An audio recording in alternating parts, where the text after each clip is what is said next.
എന്നെ കിട്ടി കൊണ്ടുപോകാൻ പറഞ്ഞു.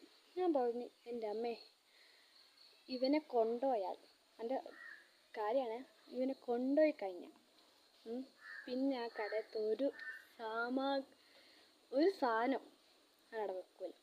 അതുകൊണ്ട് ഞാൻ പറഞ്ഞു കൊണ്ടുപോകില്ല, ഞാൻ വരുമ്പോൾ ഒരു മിഠായി കൊണ്ടുവരാം.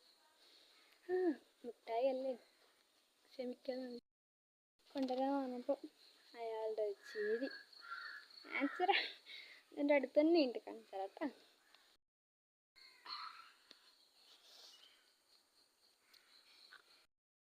കണ്ടല്ലോ എൻ്റെ ചിരി, മുട്ടായി കിട്ടിയതിൻ്റെ. അവനെ കൊണ്ടുപോയത് തന്നെ ആരെങ്കിലും. അപ്പം ഇങ്ങനത്തെ ഓരോ കുരുത്തക്കേട് നിങ്ങളുടെ അനിയന്മാർക്കുണ്ടെങ്കിൽ നിങ്ങൾ ഒന്ന് കമൻറ്റ് ചെയ്യണം കേട്ടോ. എൻ്റെ ചാനൽ പോയിട്ട് സബ്സ്ക്രൈബ് ചെയ്യണേ മറക്കാതെ. അപ്പം എന്തുണ്ടെങ്കിൽ കമൻറ്റ് ചെയ്യണം, ലൈക്ക് ചെയ്യാതെ പോകരുത്. ബൈ.